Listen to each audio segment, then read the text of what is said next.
وبركاته.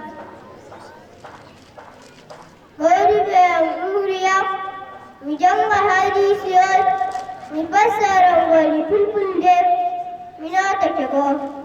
الحديث الثاني والعشرون حديث والعشرين رجل عن أبي عبد الله إن في الله يقول لكي بابا عبد الله جابر بن عبد الله الأنصاري.